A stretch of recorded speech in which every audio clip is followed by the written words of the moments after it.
Hey, my name's Jack, and welcome to another video for the Season 11 closed beta for Project Diablo 2. This time with something that's a little more niche. We have gotten some changes for throwing Barb. Specifically, Raekor's Virtue has gotten some changes.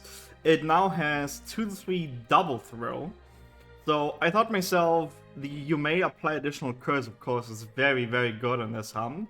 So how do I use this, right?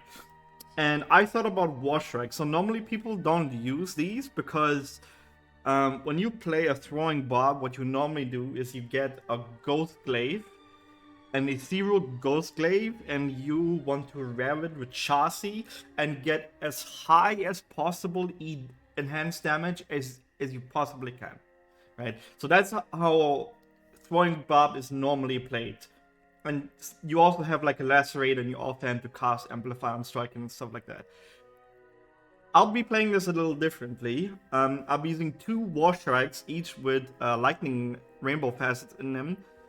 And what this item gives you, it gives you a chance to cast level 35 Nova on striking. And it also has 50% deadly strike and 75% chance to pierce. So we pretty much will always pierce. We are maxed out on Deadly Strike, and we are hitting, when it comes to the attack frames, we hit 8 frames. 120 is maybe reachable, 120 is reachable with corruptions, 259 no shot, honestly. So let me show you the items first. As I said, 2 Warshrikes with rainbow lightning facets. Raekor's Virtue, for you may apply additional curse, and the bonus to double throw. Double swing is also good because it's one of the synergy skills for double throw. This also gives us 25% curse resistance, which is amazing, and 45 all res, which we get from 3 armorons in a 3 socket. So we'll be using Atmas Scarab specifically for the chance to amplify damage and striking. The other stuff on it, like attack rating and stuff like it, is nice as well, but that's mainly the reason.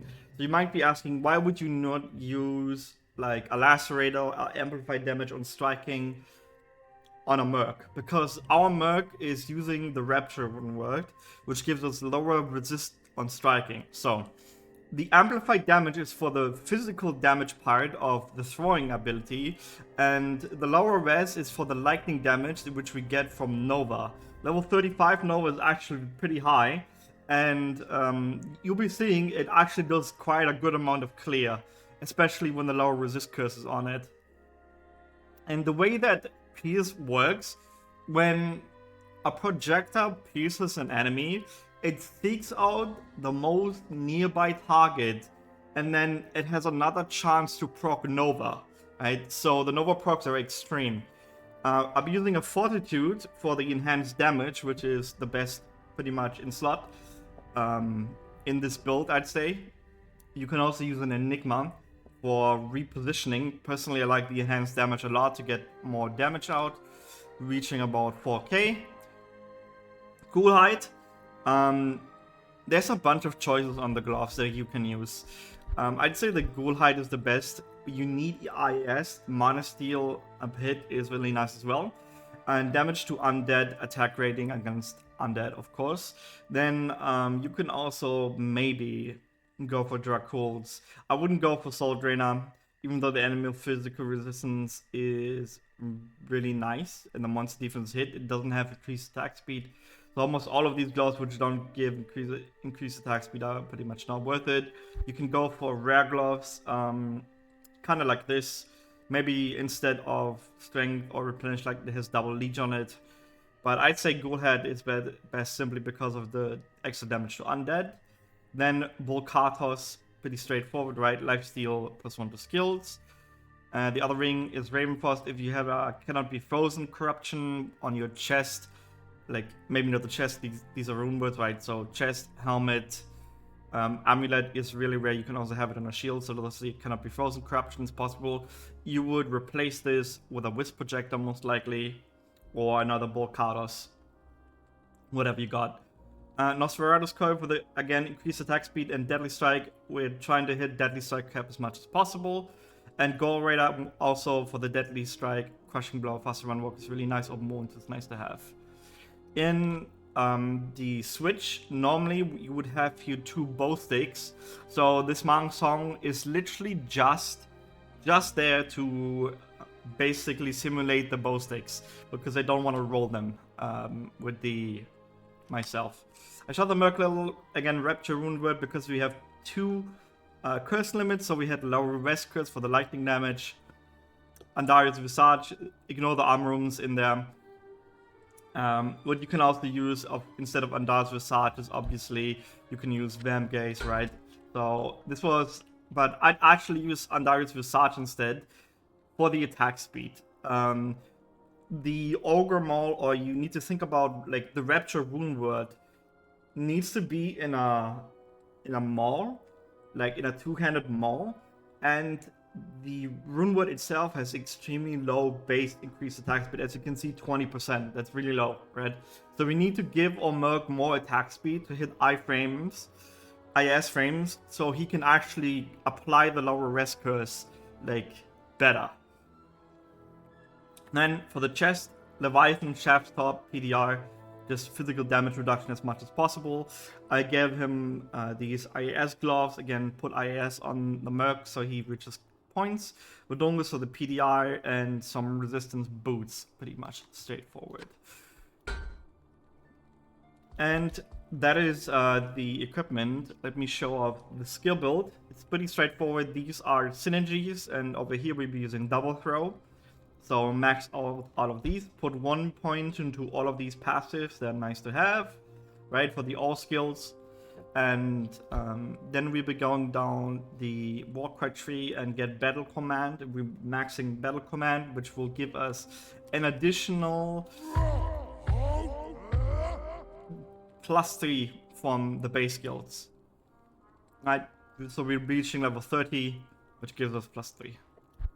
Which then also buffs all of this stuff, as you can see, and we're reaching level 39 with double throw when we are on damage. So there's that. Stats, pretty straightforward. Raekor's Virtue actually has a really high amount of required strength. 196, but we are a Barb, so it's kind of nice to have strength, right? Other than that, Dexterity is required and to reach 100% chance to hit on a high level enemy, which you can test out in the map, and the rest then just pump into Vitality, and that's pretty much straightforward. Let me show you how this build looks.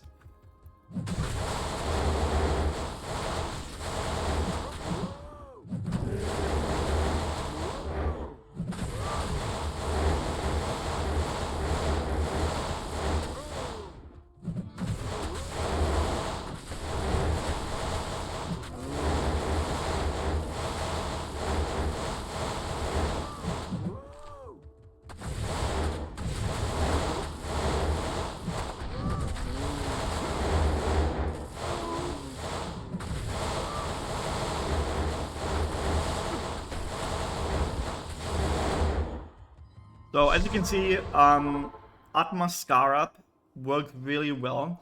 The reason why this Amplify damage applies so much, even though it's only 8%, and Lacerator has way higher chance to apply Amplify damage, is because how Amplify on striking works when it's on a weapon compared to when it's on another item. So the Amplify damage on striking from Lacerator right here, it has 8% chance as well, but this one actually procs less often because it only procs on the projectile that you throw from this weapon.